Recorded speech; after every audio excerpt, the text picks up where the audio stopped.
देवादिदेव महादेव की पावन कथा कर रही है। सुयशा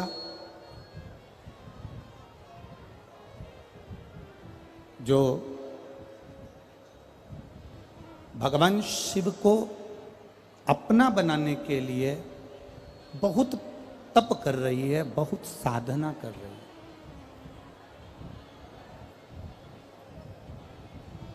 और इतनी तप साधना सुयशा ने करी है, इतनी तप साधना करी।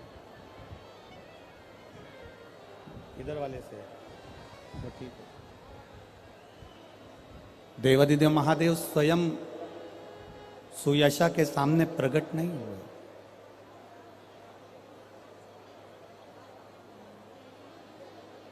देवादिदेव महादेव सुयशा के सामने नहीं आए। अब सुयशा को लगा तो उन्होंने अपने पिता से मरुतो से पूछा,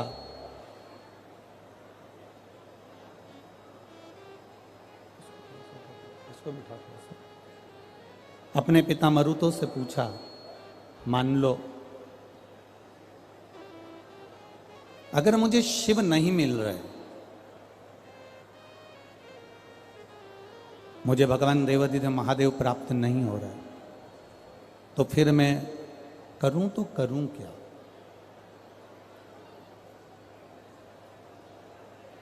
ऐसा क्या करा जाए जिससे मुझे शंकर भगवान की प्राप्ति हो जाए, मुझे उघड़दानी भगवान शिव प्राप्त हो। देखिए, मोबाइल खराब हो जाता है तो उसको ठीक करने का प्रयास करते हैं। लैपटॉप बेकार हो गया तो उसको ठीक करने का प्रयास करते हैं। कपड़े में अगर दाग लग गया तो उसको धोकर साफ करने का प्रयास करते हैं। मोबाइल खराब हो जाए तो उसको ठीक करने का प्रयास किया जाता है। लैपटॉप खराब हो जाए तो उसको ठीक करने का प्रयास किया जाता है। उसी तरह हम अगर शिव जी के मंदिर जा रहे हैं, भगवान शंकर की शरणागति में जा रहे हैं, भगवान की भक्ति में जा रहे हैं और भगवान हमको प्राप्त नहीं हो रहा, तो कारण क्या है? आखिर ऐसा क्या है कि परमात्मा की हमें प्राप्ति नहीं हो रही? आखिर क्यों? कारण क्या है ऐसा कि हमें परमात्मा की प्राप्ति नहीं हो रही?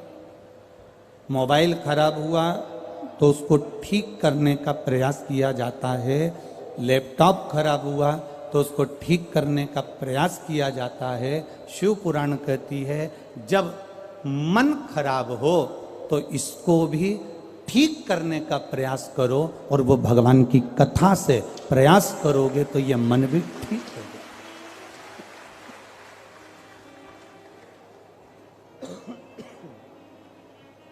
ये मन भी श्रेष्ठ हो जाएगा। थोड़ा डीले कम करो बाबा। हम अगर प्रयास करेंगे तो भगवत पद की प्राप्ति जरूर हो। सुयशा ने विचार करा कि मेरे को भगवान का दर्शन क्यों नहीं हो रहा, भोलेनाथ जी मुझे क्यों नहीं मिल रहा है, भगवान देवादिदेव मुझे प्राप्त क्यों नहीं हो रहा है।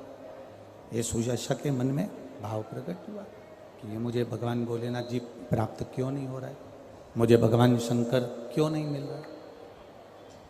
अपने पिता के पास सुयशा चली गई।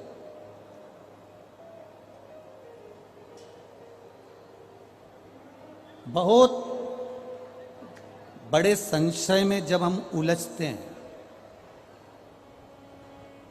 बहुत बड़े संशय में जब हम उलझें, तो एक बात का स्मरण रखिएगा, या तो अपने बुजुर्ग माता पिता की शरणागति में जाइएगा, या अपने किसी सद्गुरु सरकार की शरणागति में जाकर अपने मन की बात को कहने का प्रयास करिए।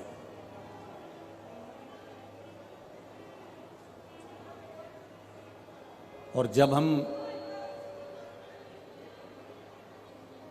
किसी सच्चे गुरु की शरणागति में जाते हैं किसी सदगुरु की शरणागति में हम जब जाते हैं तो अपने जीवन का ना जाने कितना कितना अश्वमेध यज्ञ हमने अपनी जिंदगी के कर लिए होते हैं, जिसके फलस्वरूप हमें किसी सच्चे गुरु की शरणागति प्राप्त होती है। शिव कथा कह रही है, भगवान शंकर का संवाद कर रहा है। सुयशा ने मरुतों से पूछा, मुझे ये बताओ कि शिवजी का मैंने तप करा, साधना करी, पर बाबा देवाधिदेव मुझे प्राप्त नहीं हुए। जरा ध्यान देना, एक बार का पशुपति व्रत करा, एक बार का संकट सोमवार का 16 सोमवार का व्रत करा, एक बार का आपने श्रावण महीने के सोमवार का व्रत करा, एक बार का आपने पशुपति व्रत करा, सावन का व्रत करा, प्रदोष का व्रत करा, या 16 सोमवार का व्रत करा, संकट सोमवार का व्रत करा, या आपने शिवरात्रि का व्रत करा, और उसके करने के बाद भी यदि आपका कोई कार्य नहीं हुआ, मान लो आपने इतना मेहनत कर कर व्रत करा, पशुपति व्रत करने के लिए कितनी मेहनत करना पड़ती है, सुबह से उठो, मंदिर जाओ, मंदिर जाके पूजन करके वापस आओ, थाली को संभाल के रखो, फिर उस थाली में वापस शाम को जाते समय प्रसाद लेकर 6 दिए रखकर फिर बाबा के धाम फिर वापस पहुंचो, कितनी मेहनत करना पड़ती है। अब आपने पशुपति व्रत कर लिया और उसके बाद भी यदि आपका कार्य नहीं हुआ, आपका कर्म पूरा नहीं हुआ, तो शिव महापुराण की कथा कहती है सुयशा ने 1000 वर्ष तक तप किया था। सुयशा ने, उसके बाद भी देवाधिदेव महादेव सामने प्रकट नहीं हुए थे।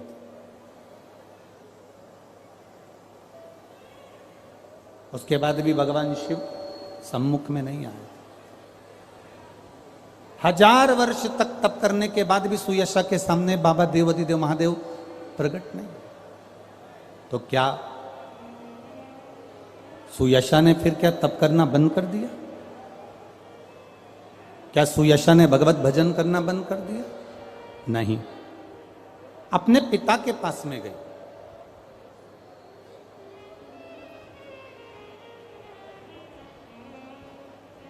मां के बराबर कोई करुणा करने वाला नहीं होता, पिता के बराबर कोई मार्ग बताने वाला नहीं होता, और सदगुरु के बराबर कोई भाव सागर पार लगाने वाला नहीं होता। शास्त्र का है।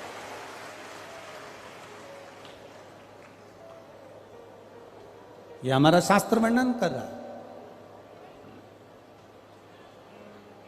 ये जितनी बेटियां बैठी हैं यहां पर, जितनी बेटियां यहां पर बैठी हैं, और जितनी आस्था चैनल पर कथा सुन रही हैं, जितनी फेसबुक यूट्यूब पर कथा सुन रही हैं, जितनी मोबाइल पर कथा सुन रही हैं, उन सब बेटियों से एक बात कहेंगे,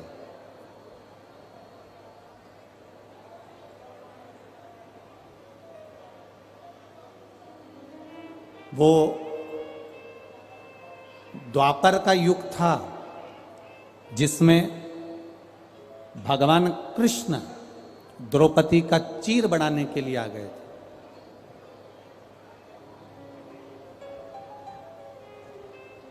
वो द्वापर का युग था जिसमें भगवान कृष्ण द्रौपदी का चीर बढ़ाने के लिए आ गए थे।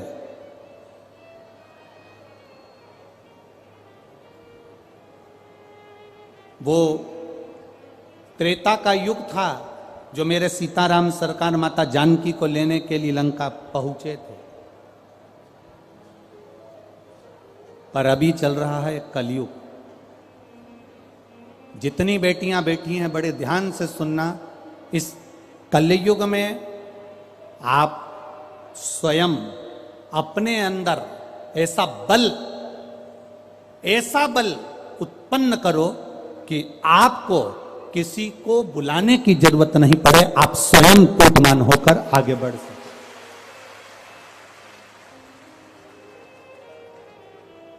क्योंकि हमारा भजन, हमारा कीर्तन, हमारा मंत्र जाप इतना नहीं है।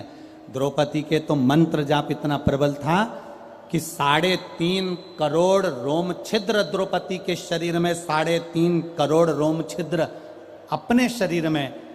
द्रौपदी एक दिन में 3.5 करोड़ बार भगवान का नाम ले लेती थी। अब जब द्रौपदी 3.5 करोड़ बार भगवान का नाम ले लेती थी तो भगवान कृष्ण को द्रौपदी के कहने पर आना पड़ता था।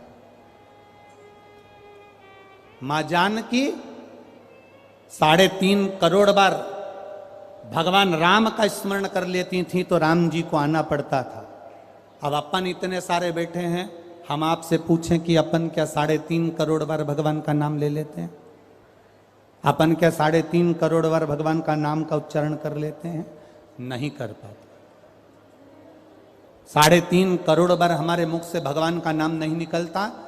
पर शिव महापुराण की कथा कहती है, जो शंकर भगवान की कथा में जाकर बैठते हो, राम कथा में जाकर बैठते हो, भागवत कथा में जाकर बैठते हो, कृष्ण कथा में जाकर बैठते हो, संतों की शरणागति में जाकर बैठते हो, जितने लोग कथा को श्रवण करने के लिए बैठे हैं और जितनी बार आप मुख से पंचाक्षर मंत्र नमः शिवाय, षडाक्षर मंत्र ओम नमः शिवाय, श्री शिवाय नमस्तुभ्यम, राम नाम, कृष्ण नाम, जो नाम का तुम उच्चारण करते हो, इतने भक्त एक साथ जब भगवान के नाम को जपते हैं, लेते हैं, तो वो ताली बजाते समय हमारे मुख से निकले हुए शब्द टूटते हैं तो वो बिखरते हैं तो वो करोड़ों की संख्या में हो जाते हैं, और करोड़ों की संख्या में हो जाते हैं तो 3.5 करोड़ बार हमारे मुख का एक बार बोला हुआ मंत्र जाप पूर्ण हो जाता है। हमारे मुख से लिया गया एक बार का जाप 3.5 करोड़ मंत्र जाप के बराबर हो जाए। श्री शिवाय नमस्तुभ्यं, श्री शिवाय नमस्तुभ्यं। 3.5 करोड़ बार हमारे मुख से भगवान का नाम केवल एक बार हमने लिया और इतने भक्त एक साथ बोले, अपने आप को निकलते से ही हमारे 3.5 करोड़ रोम छिद्र के बराबर हो जाता है।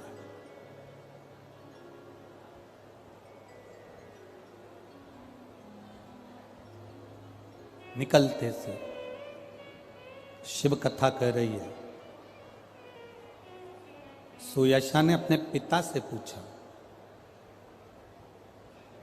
बहुत अच्छी राय लेना होना तो अपने पिता के पास जाकर बैठकर पूछना, वो सतमार्ग बता देगा।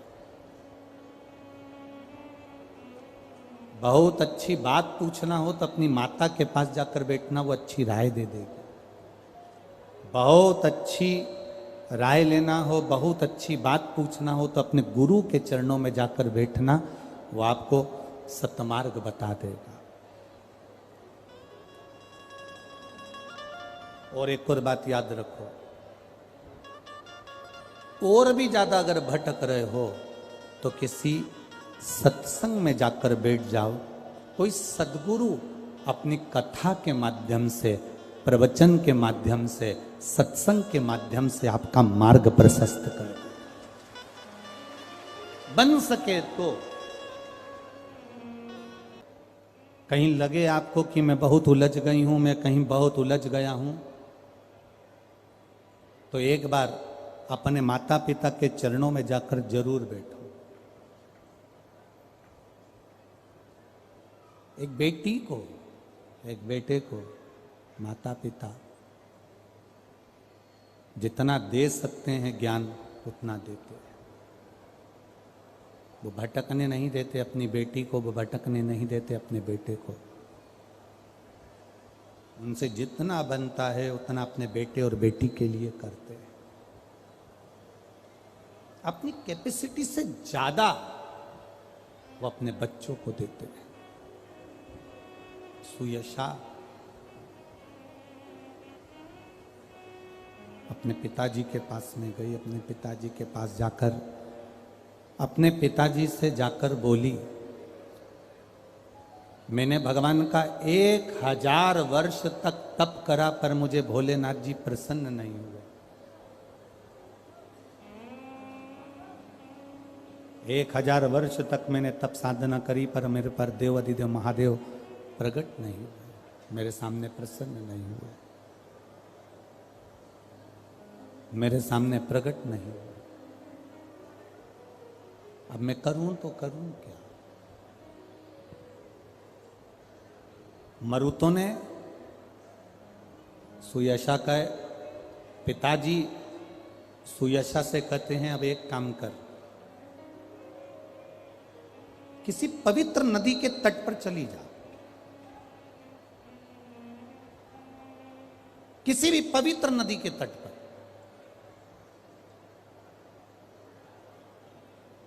और उस पवित्र नदी के तट पर बैठकर जो बालू रेत पड़ी हो, जो मिट्टी पड़ी हो, उसका शिवलिंग का निर्माण कर। पिताजी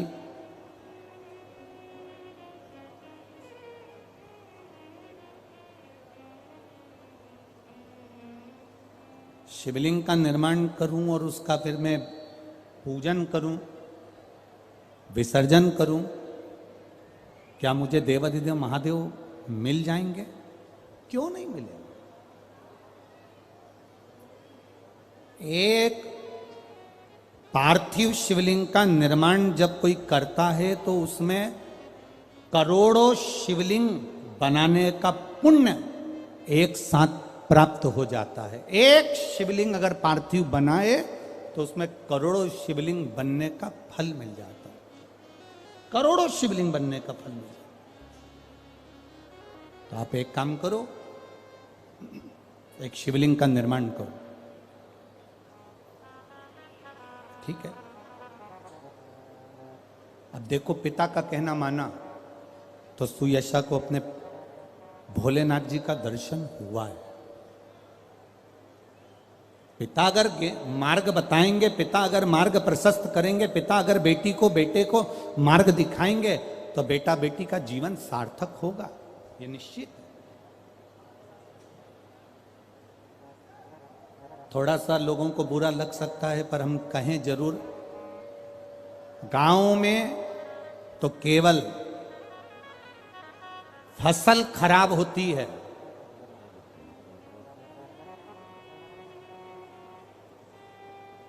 गांव में तो केवल फसल खराब होती है, पर जो शहर में पढ़ने के नाम से जाते हैं और पढ़कर नहीं आते, उनकी पूरी नस्ल खराब हो जाती है। आप कितनी मेहनत कर रहा है पिता, कितनी मेहनत कर रहे हैं उसके माता पिता, दिन भर नौकरी करते हैं, दिन भर ड्यूटी करते हैं, दिन भर कमाते हैं, दिन भर ऑफिस जाते हैं, दिन भर दुकान पर जाते हैं, दिन भर काम करते हैं और कमा कर लेकर आते हैं। और बेटी ने कहा पापा मुझे झांसी पढ़ने जाना है, बेटी ने कहा पापा मुझे ग्वालियर पढ़ने जाना है, बेटे ने कहा पापा मुझे झांसी में पढ़ना है, बेटे ने कहा पापा मुझे ग्वालियर पढ़ना है। उस पिता से तो पूछो जिसने पूरी जिंदगी तुम्हारे लिए निकाल दी, उस पिता से तो पूछो जिसने संपूर्ण जिंदगी तुम्हारे लिए निकाल दी, जोड़ा जोड़ा जोड़ा तुम्हारी एजुकेशन में, तुम्हारी पढ़ाई में लगा दिया। गांव में तो केवल फसल खराब होती है, पर जो अपने माता पिता से कहकर जाते हैं कि मैं पढ़ने जा रहा हूं, मैं एजुकेशन के लिए जा रहा हूं, मैं कोचिंग के लिए जा रहा हूं, और गलत मित्रों की संगति में जब वो पड़ जाता है, गलत लोगों की संगति में जब वो पड़ जाता है, गलत लोगों की संगति में जब वो आ जाता है तो उससे पूरी जिंदगी की नस्ल खराब करके बैठ जाता है, वो अकेला अकेला।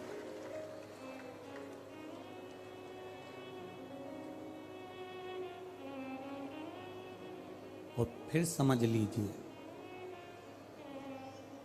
गांव की फसल खराब हो गई ना, चल जाएगा,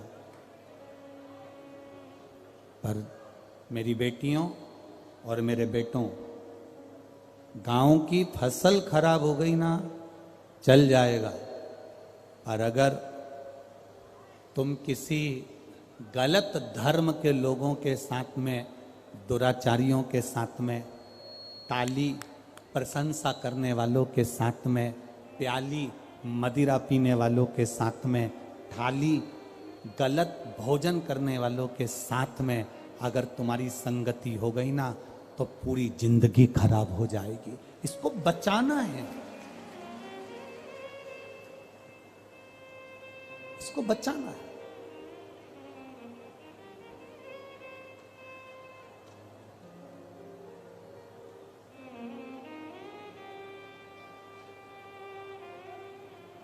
और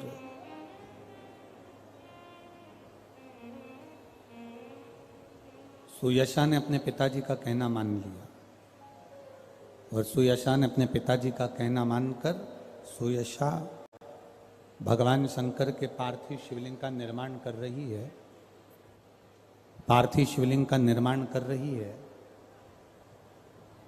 और पार्थिव शिवलिंग का निर्माण कर कर पूजन कर कर विसर्जन कर रही है। केवल 7 दिन सुयशा को निकले थे भगवान शंकर के शिवलिंग का निर्माण कर कर पूजन करने में, केवल 7 दिन। हम कई बार माताओं से कहते हैं, भाइयों से कहते हैं कि कभी तुमको ऐसा लगे, आप लोगों के जीवन में भी कभी ऐसा लगे कि मुझे भोलेनाथ जी का आज तक दर्शन नहीं हुआ, मुझे राम जी का आज तक दर्शन नहीं हुआ, मुझे आज तक भगवान कृष्ण का दर्शन नहीं हुआ, मुझे आज तक भगवान का दीदार नहीं हुआ, भगवान का दर्शन नहीं हुआ। तुम्हारे मन में अगर कभी ऐसा लगे तो एक बार 7 दिन का पूरा नियम ले लो, 7 दिन का पूरा नियम। कैसा नियम? सुबह से उठूंगा, सुबह से उठूंगी, मुख धोया ना धोया, कुछ खाया ना खाया, पलंग पर बस उठ के बैठी। जिसको अगर शंकर भगवान का, राम जी का, कृष्ण भगवान का, लोग कहते हैं क्या भगवान का दर्शन हो सकता है? 7 दिन का नियम धारण करो। सुबह उठो, पलंग पर उठते से ही सबसे पहले भगवान राम, कृष्ण या शिव जिसका तुमको दीदार करना है उसका 5 बार 7 बार नाम का उच्चारण करिए, उसको पुकारो। आप नहाए ना नहाए,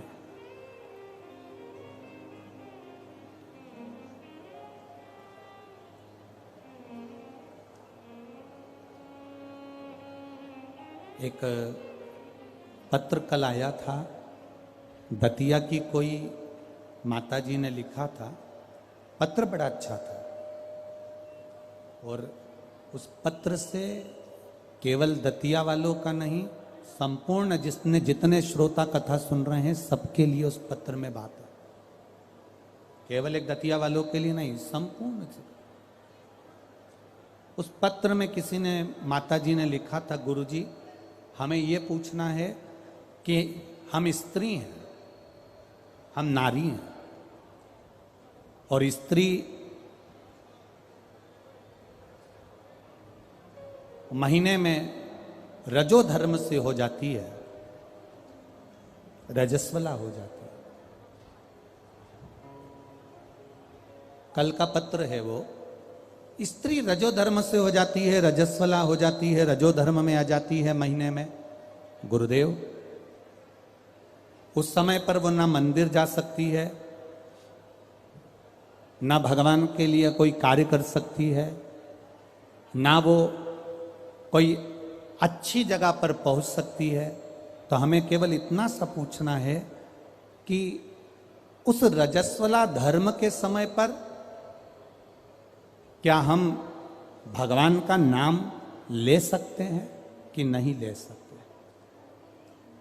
हम मंदिर नहीं जा सकते, शिवालय नहीं जा सकते, यज्ञ में नहीं जा सकते, अनुष्ठान में नहीं जा सकते, हम कहीं पर भी अच्छी जगह पर नहीं जा सकते, तो क्या हम भगवान का नाम ले सकते हैं कि नहीं ले सकते?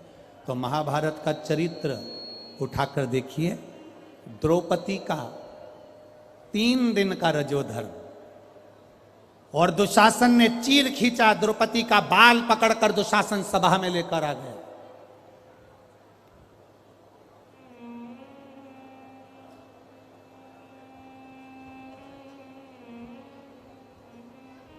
तीन दिन का रजोधर्म है द्रौपदी का, और बाल पकड़कर दुशासन सभा में लेकर आए। और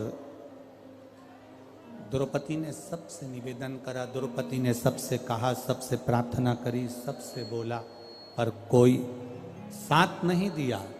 तब गुरु बाबा के कहने पर द्रौपदी ने भगवान कृष्ण को पुकारना प्रारंभ करा, भगवान को आवाज लगाना प्रारंभ करा। अब ये प्रश्न का उत्तर है तुम्हारा।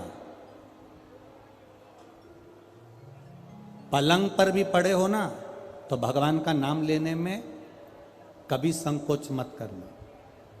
बीमारी में भी पड़े हो ना, भगवान का नाम लेने में कभी संकोच मत करना।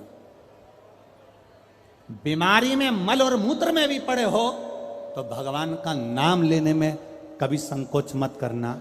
और अगर आप रजो धर्म में भी हो, पूजन नहीं कर सकते, कहीं जा नहीं सकते, पर नाम लेने में कभी संकोच मत करना, क्योंकि जीवन का क्या भरोसा, जीवन का क्या भरोसा। मंत्र जाप, नाम जाप, स्मरण, भगवान को पुकारना, भगवान का नाम लेना, ये बंद नहीं करना। भगवान का नाम लेने में, भगवान का स्मरण करने में, भगवान का कीर्तन करने में, हाँ, आप श्रेष्ठ जगह पर मत जाइए, किसी वस्तु को मत छुओ। यहां तक शास्त्र कहता है कि अगर किसी ब्राह्मण, संत, गुरु और भगवान के लिए भोजन भी बन रहा है और आप रजो धर्म से हो, तो भोजन पर दृष्टि भी मत दो। यहां तक शास्त्र कहता है, यहां तक शास्त्र कहता है। अगर भोजन बन रहा है तो भोजन पर हमारी दृष्टि भी ना जाए। और भगवान का नाम ले सकते हो, आप उसे पुकार सकते हो।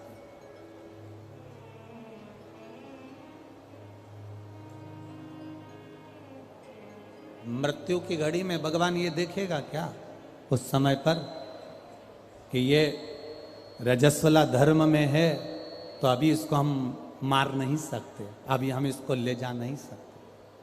मृत्यु की घड़ी में यह नहीं देखा जाएगा। मृत्यु की घड़ी में तो केवल तुम्हारा जो करा हुआ पुण्य है, मृत्यु की घड़ी में तुम्हारा करा गया सत्कर्म है, मृत्यु की घड़ी में तुम्हारा करा गया अच्छा कर्म है, केवल वो तुम्हारे सम्मुख में रहेगा। पुकारो, भगवान के नाम को पुकार सकते हो, बुला सकते हो परमात्मा को, पुकार सकते हो परमात्मा को, बोल सकते हो भगवान को। शिव कथा कह रही। सुयशा ने अपने पिता के कहने पर पार्थिव शिवलिंग का निर्माण किया, पूजन। बहुत सावधानी से सुनना। रजस्वला धर्म के अंतर्गत नारी भोजन भी बन रहा है तो उस पर दृष्टि ना दे। रजस्वला धर्म के अंतर्गत नारी पूजन वाली जगह पर ना जाए। रजस्वला धर्म के समय पर नारी अच्छे कर्म की ओर ना जाए। पर रजस्वला धर्म भी अगर तुम्हारा है, कोई बीमारी भी तुमको है, कोई रोग में भी तुम पड़े हुए हो, पर भगवान का नाम लेने में कोई दोष नहीं है। भगवान का नाम तुम कभी भी ले सकते हो जब तुम्हारी मर्जी पड़ेगा। 7 दिन का नियम धारण करो। सुबह उठो, भगवान का नाम लो, स्नान करा, पूजन करो, बाबा के मंदिर में जाके 1 लोटा जल समर्पित करो, घर आओ, भोजन करो। भोजन करने से पहले अपने पास में थोड़ी सी अग्नि, जो तुम्हारे यहाँ चूल्हे में हो, जो भी अग्नि हो, उसको लेकर जो भोजन की थाली में भोजन है, उस थाली के भोजन को निकालकर अग्नि में दीजिए। 1 रोटी निकालकर गौ माता की दीजिए, आधी रोटी जो भी भाग निकाल सकते हो वो स्वान को दीजिए, और फिर बाबा का नाम लेकर प्रसाद समझकर भोजन को ग्रहण करिए। दिन में, शाम को अपने कर्म को करते करते भगवान का नाम लेते रहिए। जैसे ही प्रदोष काल आए, शाम का समय आए, भगवान देवाधिदेव महादेव का स्मरण कर कर एक दीप दरवाजे के बाहर लगाओ और बाबा का भजन करो। 7 दिन जो नियम धारण करता है, 7 दिन में किसी न किसी रूप में मेरा महादेव आकर एक बार दर्शन जरूर देता है, ये निश्चितता। पर उसमें हमारी पवित्रता होना चाहिए, उसमें हमारी पवित्रता हो, उसमें हमारी पवित्रता का भाव हो। हम पवित्र भाव से, शुद्ध भाव से हम भगवान का भजन करें।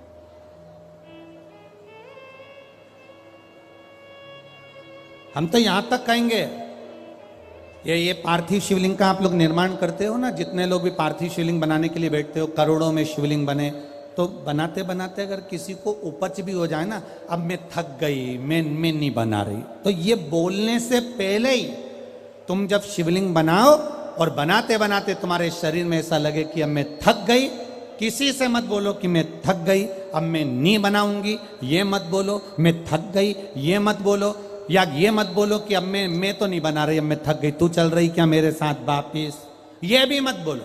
आपसे नहीं बन रहा शिवलिंग बनाते हुए, आप बस उस शिवलिंग को बनाकर हाथ जोड़कर बाबा देवादिदेव महादेव से प्रार्थना करिए, भगवान शंकर से निवेदन करिए, भगवान शिव से प्रार्थना कर कर बाबा से विनती करो, बाबा आपकी कृपा से जितना बन सका मैंने आपके शिवलिंग का निर्माण किया है। बाबा ये आपकी करुणा या आपकी उदारता या आपकी दया है जो ये मैंने बनाया,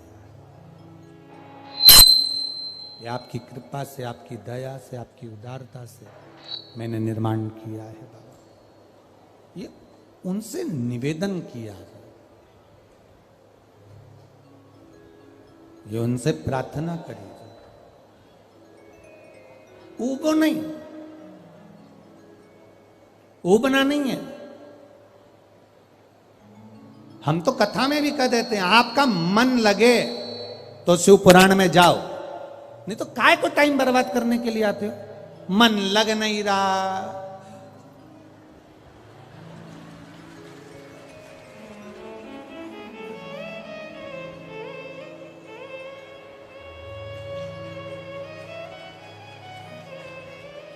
मन लग नहीं रहा, रत्ती भर भी, और पूरी डेंटिंग पेंटिंग करके आई, 2 घंटे तक लाइन खींची, डब्बा भरा, एक दिन पहले उसके पास भी गई, धागा वाली के यहाँ, वहां भी पहुंची, तो क्यों आए? कौन ने कहा तुमको कि कथा में जाना जरूरी है? कोई तुमको कहा कि भीड़ बढ़ाने जाओ? तुम्हारा मन लगे तो शिव महापुराण की कथा में आकर बैठो, नी लगे तो कथा में भी मत जाओ, अपने घर में मूंगफली सेको और 3 टाइम खाओ। समय बर्बाद करने मत जाओ। मन लगे, शिव कथा कर रही है, मन लगे तो महादेव के मंदिर में जाके 1 लोटा जल चढ़ाना। मन नहीं लगे ना, जबरदस्ती मत जाना कि मैं तो बाबा सियोर वाला महाराज ने कहा है तो जाना तो पड़ेगा, ना ना ना ना, बिल्कुल मत जाओ, बिल्कुल मत जाओ। मन करे तो, और जिस दिन तुम परमात्मा को पहचान गए, उस दिन परमात्मा तुम्हारा और तुम परमात्मा की। यहां इतनी ये दतिया की माताएं हैं, बहुत चतुर हैं, इधर साइड की माताएं बहुत चतुर। इधर की माताएं इतनी चतुर होती हैं कि शादी विवाह में अगर गणेश जी नहीं मिलते हैं तो ये गोबर का और मिट्टी का गणेश बनाकर मटकी पे रखकर पूजन कर देती हैं। और मिट्टी का भी गणेश नहीं मिलता, गोबर का भी गणेश नहीं मिलता, तो यहाँ की माता इतनी विद्वान है कि गुड़ की ढेली को तोड़कर आधी ढेली का गणेश जी बना देती और आधी ढेली का भोग लगा देती है।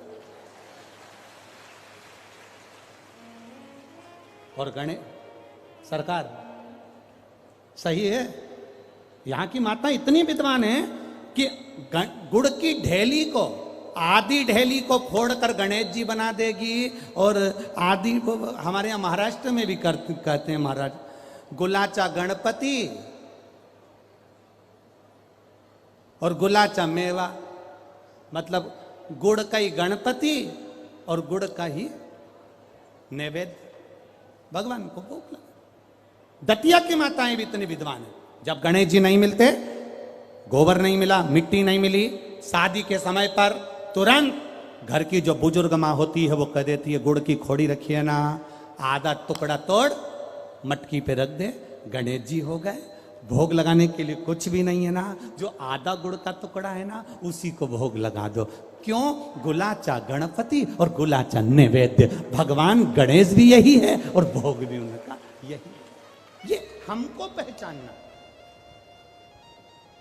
बूढ़ी माता पहचान गई कि गुड़ की ढेली में गणपति है, और पूरे शादी में वो गुड़ का गणेश पूजाता रहा, पूजाता रहा, पूजाता रहा, और गणेश जी भी आशीर्वाद देते रहे, क्योंकि वो बूढ़ी माँ ने पहचान लिया कि मैं गुड़ की ढेली में भी हूँ। जिस दिन हम पहचान गए कि ये जितने आए हैं और जितने भगवान के भजन करने वाले हैं, संसार में रहने वाला जलचर, थलचर, वायुचर, जितने जीव हैं, जिस दिन हम पहचान गए कि इनके अंदर भगवान है और सब में परमात्मा समाया है, उस दिन मेरे शंकर को मिलने में देरी नहीं लगेगी, वो मिल जाए। गुलचा गुलाचा गणपति और गुलाचा नैवेद्य। आधा ये है, हम समझ नहीं पा रहे हैं भगवान।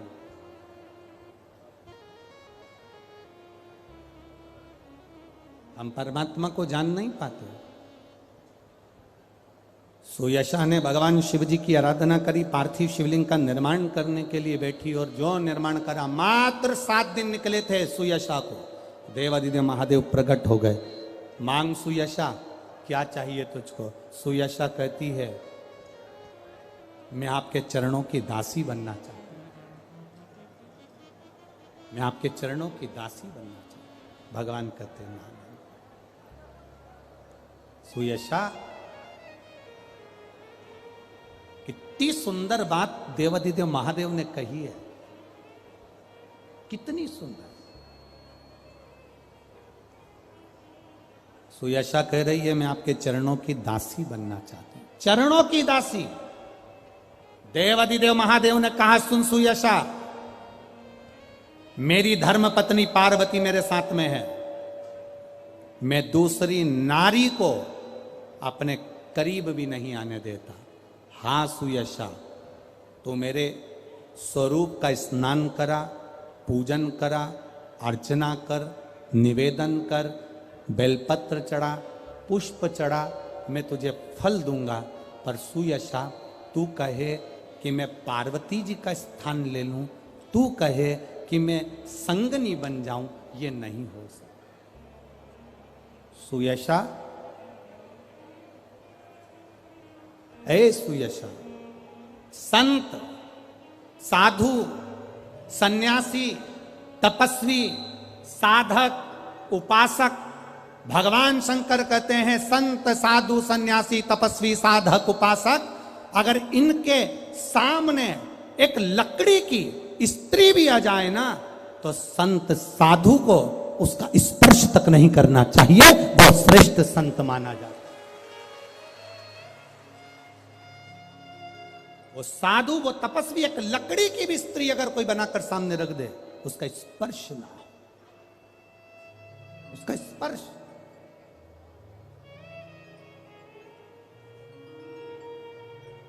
आप लोगों को थोड़ा सा बुरा जरूर लगता है, पर महाराज जी, हम जब सीहोर से चलते हैं तो एक फॉर्म भरवाते हैं, हम वहां से चलने पर एक फॉर्म भरवाते हैं कि व्यासपीठ पर या हमसे कोई मिलने आएगा तो चरण नहीं छुएगा, ना स्त्री छुए ना पुरुष छुए, क्योंकि पुरुष छुएगा तो उसको देखकर स्त्री छूती है। नारी चरण ना छुए। अगर नारी को चरण छूना है तो अपने पति के और घर के माता पिता के छुए, इसके सिवाय ना छुए।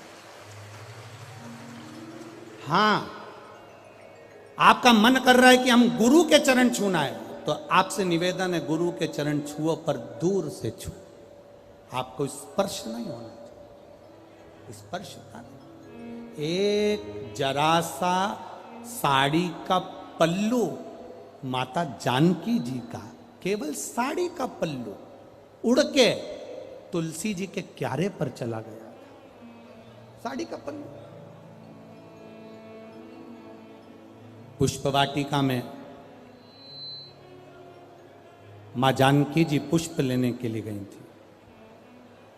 उसी समय पर गुरु बाबा ने जनकपुरी में राम जी को भी भेज दिया था, जाओ जरा पुष्प लेकर आओ। राम जी सीता जी को देख लिए, सीता जी राम जी को देख ली, और पुष्प लाने के लिए गुरु बाबा ने भेजा था। जब बाबा जी ने पुष्प लाने के लिए भेजा और पुष्प लेने के लिए राघव जी जब गए, तो पुष्प लेकर, तुलसी के दल लेकर वो आ गए। तुलसी के दल भी ले आए और पुष्प भी वो लेकर आए। अब गुरु विश्वामित्र जी के सामने शालिग्राम जी थे, और गुरु विश्वामित्र जी शालिग्राम जी के लिए पुष्प और तुलसी के दल बुलवाए। कहा, लाओ जरा राम जी, तुलसी लिया है, पुष्प लिया है। विश्वामित्र जी के सामने, गुरु जी के सामने कह दिया, गुरुदेव ये पुष्प, ये तुलसी के दल, ये पुष्प हैं, ये तुलसी के दल है।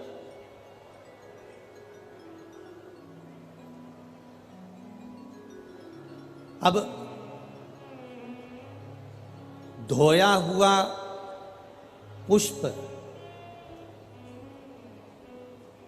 धोया हुआ पुष्प भगवान को समर्पित तो होता नहीं। जिस पुष्प को पानी में धो लिया जाता है, या पानी, कई कई माताओं की आदत रहती है, जो पानी का लोटा रहता है, लोटे में पानी भरा रहता है, उसमें फूल डाल लेती है और उस फूल को निकाल कर फिर भगवान को चढ़ाती है। भगवान ऐसा फूल कभी स्वीकार नहीं करता। बाल्टी में पानी भरा है, तुम गई बगीचे से फूल बाल्टी में डाल लिए, बाल्टी में पानी भरा था, उस पानी में फूल गिर गए, तुमने वो फूल महादेव को चढ़ाए, देवताओं को चढ़ाए, वो भगवान स्वीकार नहीं करता। क्यों नहीं करता? क्योंकि जल के पात्र में जल भरा हुआ है, उसमें अगर आप फूल डाल दोगे तो जो जल भरा है, उस जल नारायण को वो फूल चढ़ चुके हैं।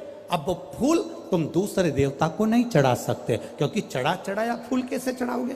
तो हमारे यहाँ सनातन धर्म में धोया हुआ फूल, पात्र में जल भरा है और जल में पड़ा हुआ फूल भगवान को समर्पित नहीं होता। तो जैसे ही गुरु बाबा के सामने पुष्प आए और गुरु जी के हाथ में जैसे ही पुष्प आए, तो वो फूल गीले थे।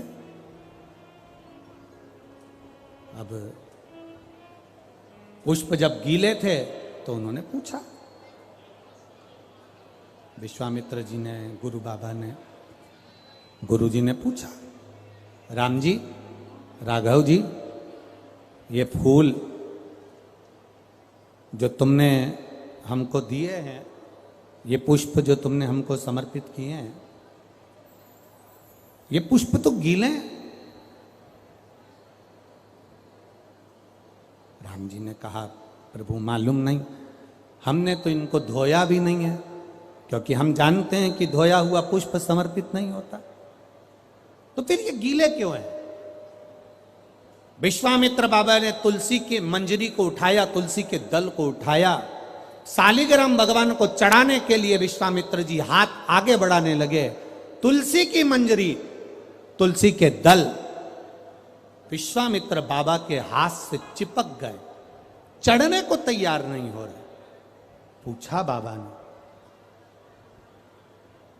तुलसी, तुम आज नारायण पर नहीं चढ़ रही हो, शालिग्राम भगवान पर तुम तुलसी समर्पित नहीं हो रही हो, क्या हो गया तुमको?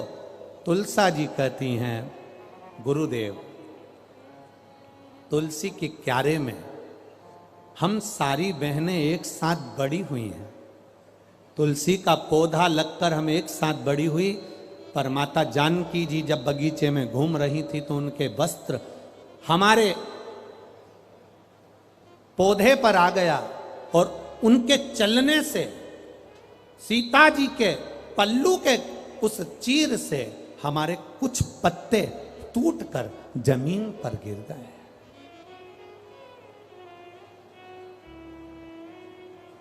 जब ये कुछ पत्ते जमीन पर गिर गए इसलिए हमें रोना आ रहा है। यही कारण है कि हम आंख से आंसू बहा रहे हैं, यही कारण है कि हम रो रहे हैं। विश्वामित्र जी ने कहा कि राम जी जाओ, जानकी जी से कहो कि जो तुलसी के पत्ते भूमि पर पड़े हैं उन पत्तों को वापस वृक्ष से, वापस डाली से जोड़े। जाओ जरा बोलो। जानकी जी सूचना गई मां जानकी के पास, तुमने जो तुम्हारे चीर से, तुम्हारे वस्त्र से जो तुलसी के पत्ते गिरे हैं उनको जोड़ा जाए। जानकी जी कहती ये कभी नहीं हो सकता, ये भूतो ना भविष्यते। पत्ता टूटने के बाद जुड़ेगा कैसे? मुझे लेकर चलो गुरु बाबा के पास में। गुरु विश्वामित्र जी के चरणों में जानकी जी निवेदन कर रही हैं हाथ जोड़कर, बाबा गलती हो गई मुझसे, पर पत्ता नहीं जोड़ सकती मैं, पत्ता नहीं जोड़ सकती। बस वही दिन, हफ्ते में केवल एक दिन ऐसा होता है जो तुलसी के क्यारे से तुलसी के दल को नहीं उतारा जाता। ये वही दिन है, रविवार का दिन, केवल एक दिन, जिस दिन मां जानकी जी ने विश्वामित्र जी के चरणों को दंडवत कर कर कहा गलती हो गई, क्षमा कर दो। विश्वामित्र बाबा ने उस दिन शालिग्राम बाबा पर तुलसी का दल नहीं चढ़ाया। हमारे आज भी वो दिन रविवार का आज तक गिना जाता है, इसलिए रविवार के दिन तुलसी का दल नहीं तोड़ा जाता, इसलिए तुलसी के दल को तोड़ते नहीं है। जो नीचे पड़ा था, जानकी जी के पल्लू से जो दल नीचे गिर गए थे, जो तुलसी के पत्ते नीचे गिर गए थे, बाबा ने राघव जी को भेजकर वो पत्ते बुलवाए और वो पत्ते, वो तुलसी के दल शालिग्राम भगवान पर चढ़ाए। इसलिए रविवार के दिन जो पत्ते गिरे रहते हैं उन पत्तों को हम भगवान को समर्पित कर सकते हैं। 2 दिन पहले के, 8 दिन पहले के समर्पित कर सकते हैं, पर रविवार को तुलसी का दल नहीं तोड़ा जाता। ये इतना विशेष महत्व हमारे सनातन धर्म की पूजन पद्धति का है, इतना विशेष।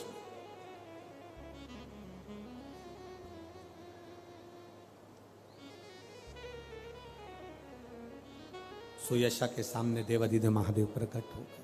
सुयशा मांगो तुम्हें क्या चाहिए?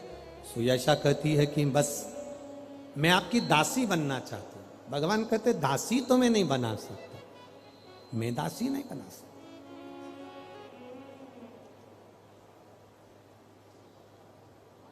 बहू लेकर आओ ना।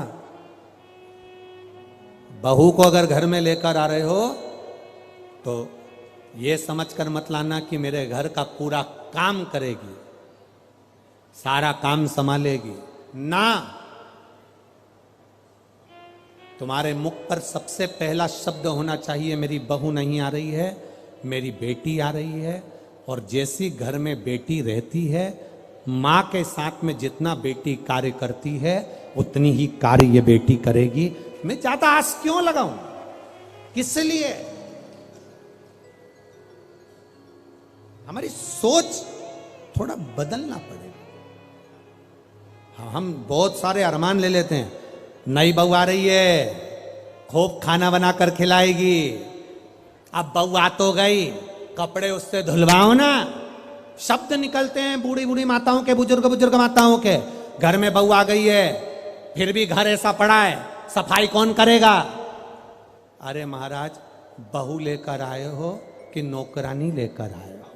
बहू लाए हो ना तो उससे आस रखो, पर इतना याद रखना कि नौकर जैसा कर्म नहीं, एक प्रेम के संबोधन से बहू को अगर रिझाने का प्रयास करोगे तो वो बहू तुम्हारे लिए 24 घंटे खड़ी रहेगी, और जहां तुमने अपशब्दों से उसको तोलना प्रारंभ करा तो वो तुम्हारे सामने खड़ी नहीं रहेगी, वो तुम्हारे सामने सम्मुख में आएगी नहीं, तुम्हारे सामने पहुंचेगी नहीं, तुम्हारे सम्मुखता में नहीं पहुंचेगी। प्रेम के संबोधन से तोला जाए। प्रेम का जो संबोधन है वो श्रेष्ठता का।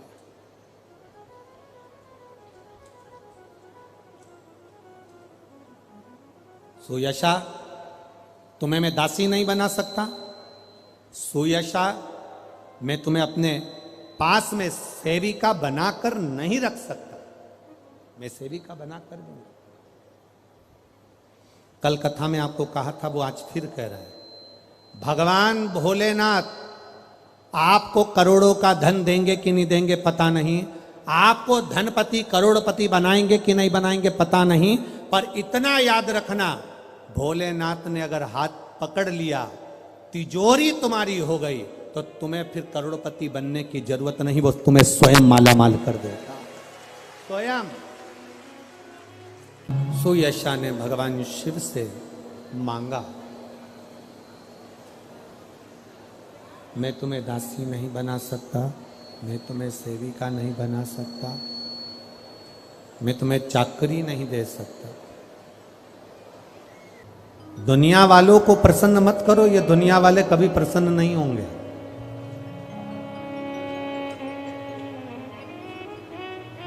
दुनिया वाले अगर प्रसन्न हो भी गए तो थोड़े दिन तुम्हारे साथ में अच्छे से रह सकते हैं। शिव महापुराण की कथा कहती है दुनिया वालों को प्रसन्न मत करो, शिव कथा कहती है दुनिया बनाने वाले को एक बार प्रसन्न कर लो तो तुम्हारी जिंदगी सार्थक हो, तुम्हारा जीवन सार्थक हो। आप अगर हमारी आदत होती है, हम कई लोग ऐसे होते हैं जो किसी ना किसी को प्रसन्न करने में लगे होते हैं, किसी ना किसी को प्रसन्न करने में लगे हुए होते हैं। हमारे भैया को प्रसन्न कर लो, काका जी को प्रसन्न कर लो, ताऊ जी को प्रसन्न कर लो, ताई जी को प्रसन्न कर लो, अधिकारी को प्रसन्न कर लो, इनको प्रसन्न कर लो तो हमारा ये काम हो जाएगा। ना ना ना, शिव महापुराण की कथा कहती है दुनिया वालों को प्रसन्न करने से ज्यादा जरूरी है दुनिया बनाने वाले को प्रसन्न करना। अगर दुनिया बनाने वाला प्रसन्न हो गया तो दुनिया वाले अपने आप प्रसन्न हो। आप इनको पकड़ने का प्रयास कर रहे हो, शिव तत्व कहता है उसको पकड़िए।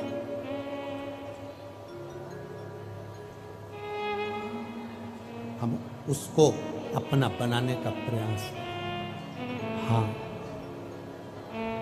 महाराज, शिव महापुराण की कथा वर्णन कर रही है, देवता और राक्षसों ने मिलकर मंथन किया और उस मंथन में सबसे पहले गौ माता प्रकट हुई। उस मंथन में सबसे पहले गौ माता प्रकट हुई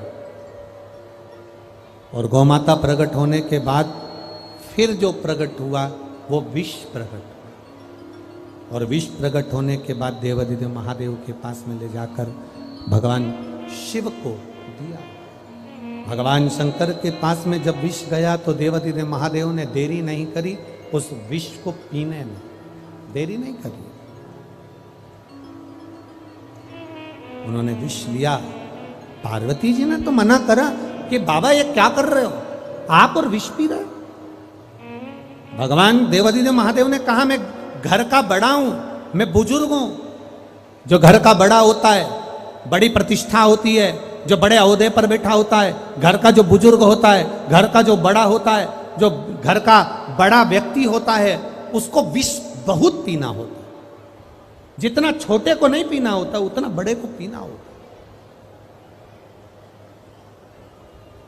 एक घर की बड़ी बहू और एक घर की छोटी बहू, शादी में सबसे ज्यादा दोनों में कौन सी बहू सुखी रहती है? बोलो जरा जल्दी बोलो। बड़ी बहू शादी में ज्यादा सुखी है कि छोटी बहू ज्यादा सुखी है? शादी में सबसे ज्यादा सुखी है। घर में अगर कोई फंक्शन है, घर में अगर कोई कार्यक्रम है, तो घर में सबसे ज्यादा सुखी रहती है छोटी। बड़ी वाली तो बेचारी ताला चाबी लगाने में ही टाइम निकाल देती है। ये जा, सास भी कह देती है जा, जा वो घर का ताला लगा क्या, जा जल्दी। वो बड़ी जाएगी, ताला लगाएगी, मामा जी आए कि नहीं आए, काका जी आए कि नहीं आए, बुआ जी आई कि नहीं आई, फूफा जी आए कि नहीं आए, तुमने रोटी खाई कि नहीं खाई, तुमने भोजन करा कि नहीं करा, तुमने पानी पिया कि नहीं पिया। बेचारी बड़ी वाली तो काम में लगी रहती है, मेहंदी तक लगाने की फुर्सत नहीं है। और छोटी दोनों हाथ के नीचे तकिया,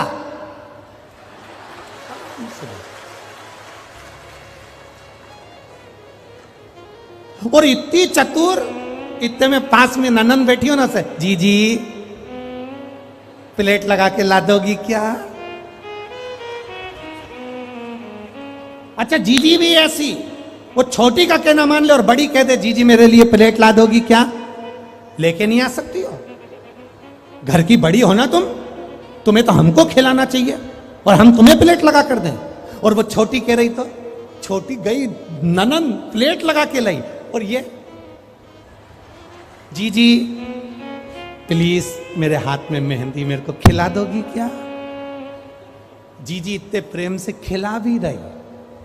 और वो बड़ी वाली ने एक बार कह दिया कि जीजी थोड़ा सा चाय बना ला दोगी, मेरा सिर दुख रहा है, काम कर करके थक गई।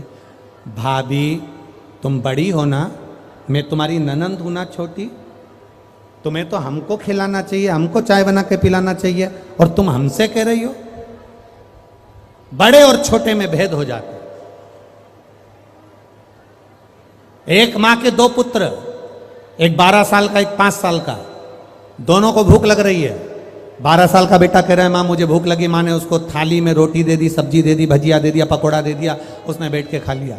छोटा बेटा कह रहा है मां मुझे भूख लग रही है। छोटे बेटे को मां ने रोटी में घी लगाया, नमक मिर्ची लगाया, रोल करा, फिंगर करा, गुट्टा बनाया, पुंगा बनाया, उसके हाथ में पकड़ा दिया। और छोटा बच्चा रोटी खाते जाए, अपनी माँ के पीछे जाता जाए। बड़ा बेटा एक जगह बैठ के रोटी खा रहा। भगवान से प्रार्थना करना, भगवान हमको इतना बड़ा मत बना देना जैसे वो एक बेटा 12 साल के बैठकर भोजन कर रहा है, हमें इतना बड़ा मत बना देना कि हम एक जगह बैठकर तेरा तप कर सकें, तेरी साधना कर सकें, तेरा भजन कर सकें। हमें इतना बड़ा मत बनाना भगवान, हमें तो 5 साल के बच्चे जैसा छोटा बना कर रखना कि चलते फिरते तेरा भजन करें और अंत में हम पार उतर जाए, चलते फिरते तेरा भजन हो जाए।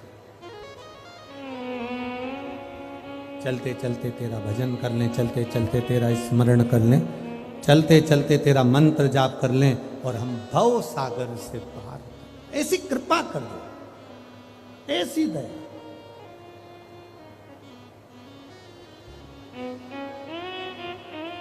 करो शिव की भक्ति। और एक बात ध्यान में रखना, 4 दिन की कथा छूट गई, चली गई, कोई बात नहीं। 5वें दिन की मत जाने देना। मेहमान अगर जाते हैं और बच्चा अगर मान लो कहीं घूमने चले गया तो मेहमान सबको 500 का नोट दे जाते हैं और उसको नहीं दे पाते। इसलिए निवेदन है थोड़ा सावधानी रखना कि बाबा की कथा कल विराम हो, और बाबा की कथा विराम होकर जब ये कथा विराम की ओर जाए तो ना जाने मेरा बाबा तुम्हारी झोली में क्या क्या लुटा कर चले जाए। इसलिए भाव से सुनो, भाव के साथ में बाबा से जो कहना है दिल से अपने भाव के साथ में कहें, हृदय से।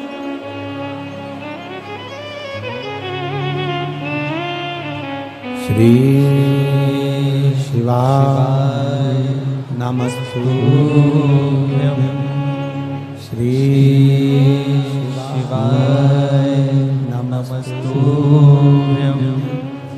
श्री शिवाय नमस्तुभ्यं, श्री शिवाय नमस्तुभ्यं, श्री शिवाय नमस्तुभ्यं।